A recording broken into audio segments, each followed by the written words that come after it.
What's the crack, everybody? Welcome back to the channel. Cards Everywhere here, bring you another weekly league deck profile. I have a Going Underground Cephalopod deck for you. So I'll give you a quick rundown and we'll jump into a game. So first up, Pika. On the play, your opponent's cards in hand lose 7 power permanently, and this card gains 35 power permanently. Next we have Robovsky Dwarf Hamster. On the draw, your Going Underground cards in hand gain 15 power until played. On the play, your Going Underground cards in hand gain 25 power for 2 turns. And then on the return, this card costs -3 energy until played. Next we have Golden Hamster. On the play, if played between 2 Going Underground cards, your Going Underground cards, wherever they are, gain 24 power for 4 turns. Next we have 13 Lined Ground Squirrel. On the play, 13 of your Going Underground cards, wherever they are, gain 13 power until played. And your Going Underground cards in hand gain 13 power until played. Next we have Angoria Rabbit. On the draw, your Going Underground cards in hand cost -1 energy until played. And on the play, if played next to Pika, your cards adjacent to this gain 27 power this turn. And last of the Going Underground is Striped Skunk. At the start of a turn, all cards in both players' hand lose 5 power until played. And on the play, your opponent's cards in hand lose 20 power this turn. Next we have a Colossal Squid. On the draw, your epic and legendary Cephalopod cards, wherever they are, gain 18 power permanently. Flapjack Octopus. On the draw, your Cephalopod cards, wherever they are, gain 16 power and cost -1 energy until played. Then we have the Mythic, the Great Flood. On the play, for every 2 life and land cards in your deck, your Oceans and Seas cards, wherever they are, gain 12 power for 3 turns. Then we have Big Fin Reef Squid. On the play, if your deck has 4 or more Cephalopod cards, gain 2 energy permanently.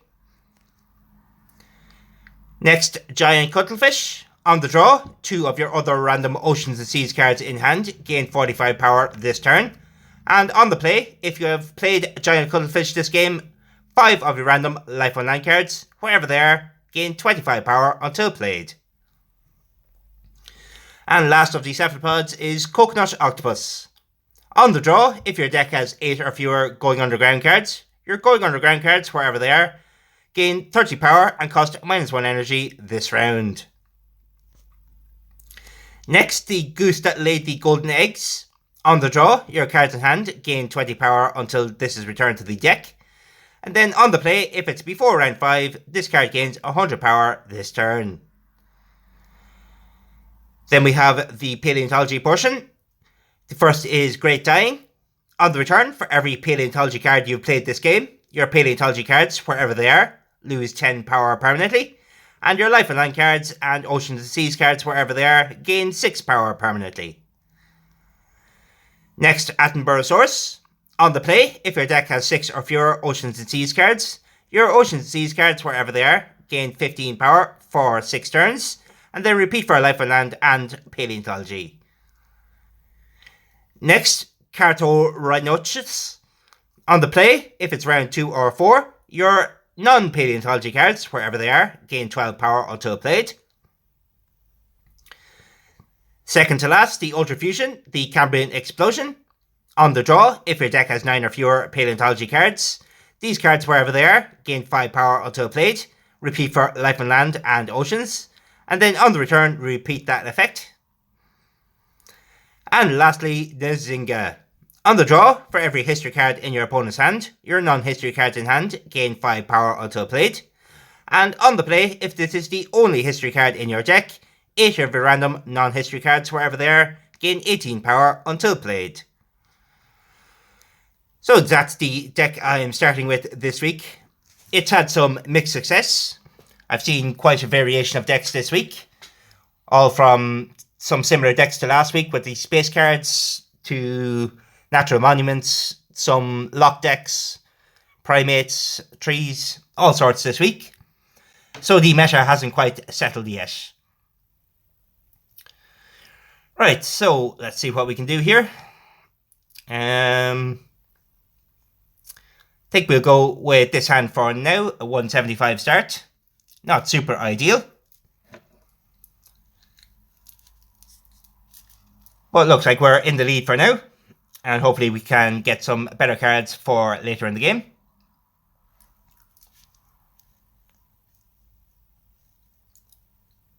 So I think we get the Pika round with the Striped Skunk and the Nzinga out for a 184. Let's see if it's enough to stay in the lead here.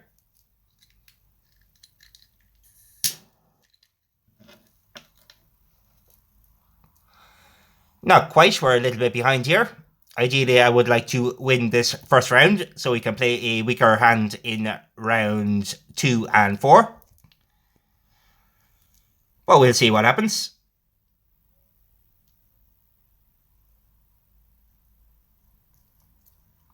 So we played the Rabbit, the Great Flood, and the Flapjack Octopus for 375. And luckily, it is just enough to get by. So there's round 1 in the bag.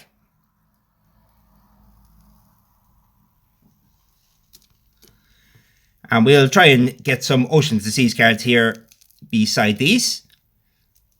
Or I might save the Giant Cuttlefish to go around. I guess not. So I guess we'll go with the 379 start. This is enough to get ahead a little bit here.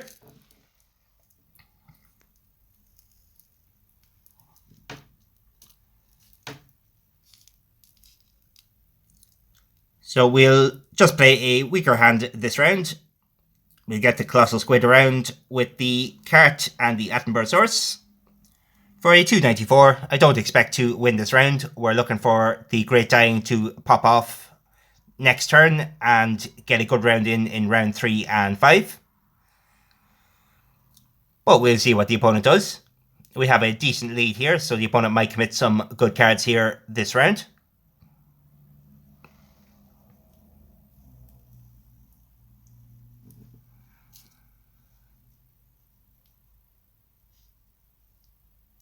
So it looks like we maintain our lead for now.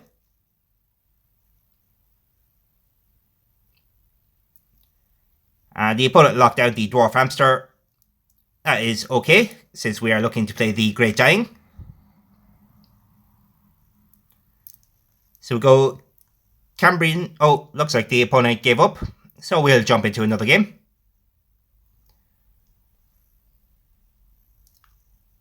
So we'll just jump right into another one here. This deck, it does alright. There can be some very bad starting hands. But you're aiming to go all out in round 1 and then looking to build up in round 2 and 4 generally. So we'll see if we can get another win here. Hopefully we find another real opponent and not a bot. But as I was saying, this week has been a lot of variation. I've seen lots of space decks. The trees, as I was saying, the monkeys. Some new cards came out earlier today, so there might be some potential in the Ancient Greece. I'll have to look into it. Unfortunately, it looks like we got a bot. If we win fast enough, I'll jump into another game after this. But if it goes the 5 rounds, then I might not bother. We'll see what happens.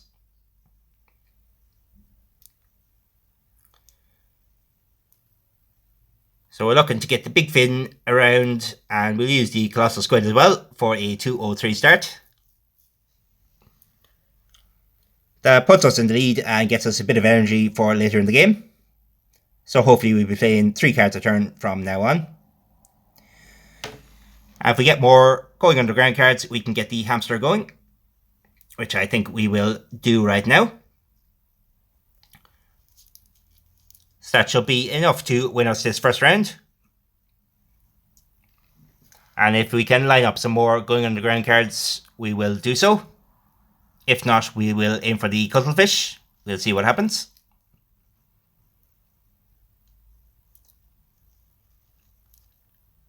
So it looks like we'll go with the Pika, Flapjack, and the Goose for a 371. That is enough to clear the first round here, so we can play some of our weaker cards here next round.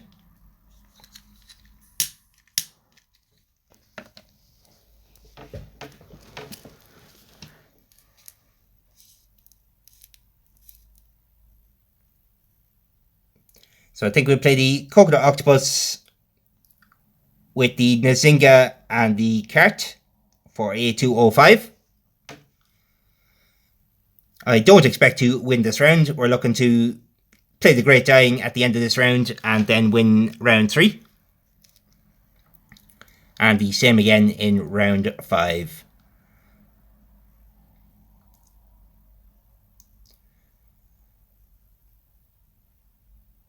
So not an ideal hand, but we'll go with the Great Dying, the Great Flood, and the Cuttlefish for a 339. Looks like we'll be relying on our going underground cards for the most part to win round 3 and 5, which they can do. They certainly have quite a bit of power behind them when they get going.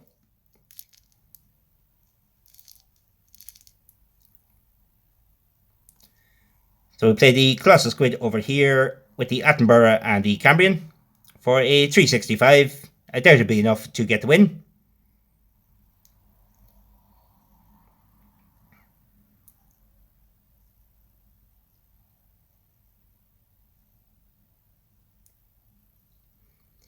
So here we go into the next round. We'll see if we can get the Pika beside the Angora Rabbit for later in the game.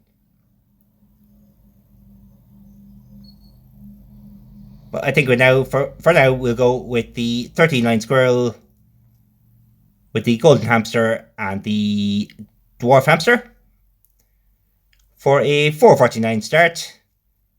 And I think we have Pika coming around now.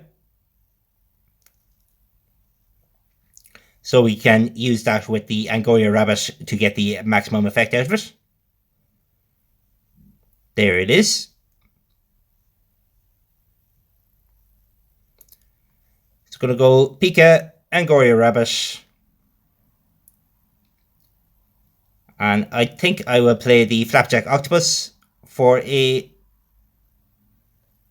No, actually, I think we'll go with the full Striped Skunk for a 503. Just to assure the victory later in the game.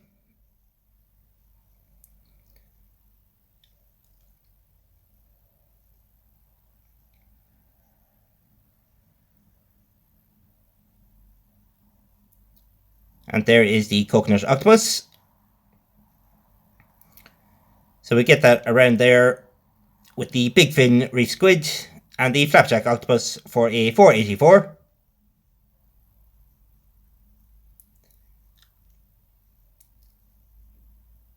And I do believe that was enough to secure the victory here in this round. A bit close, but not too bad. So here we go into round 4. So we get the Great Flood around with the Goose and the Carto for a 471 start.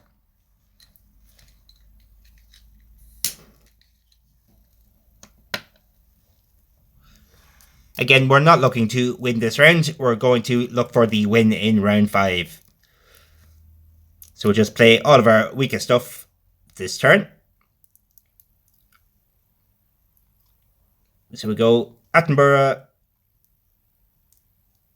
Nzinga, and we may as well use the Colossal Squid to get the maximum effect out of the Cuttlefish.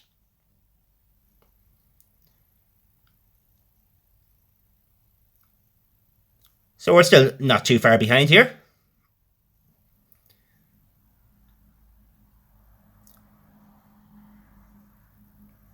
So I think I will just go with the full reliance on the going underground cards next round.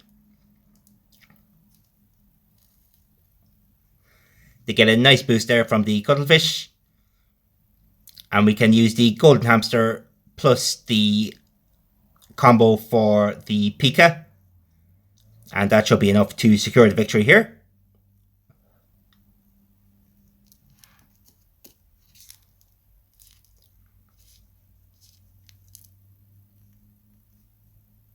So we're going to go 13 line squirrel with the golden hamster and the dwarf for a 635 plus the boost. So 707 start, and we should have a close to that again next round, or next turn.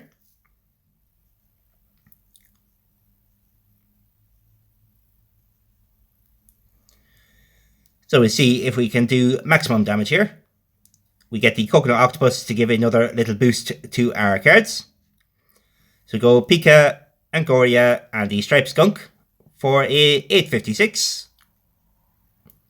And we get a nice little boost there for 910 in all. More than enough to stay well ahead of the opponent.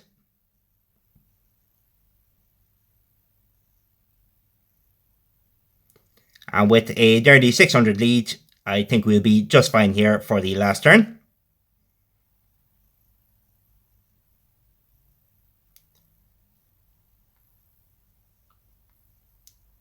So we'll just go with the biggest hand we can with a 734.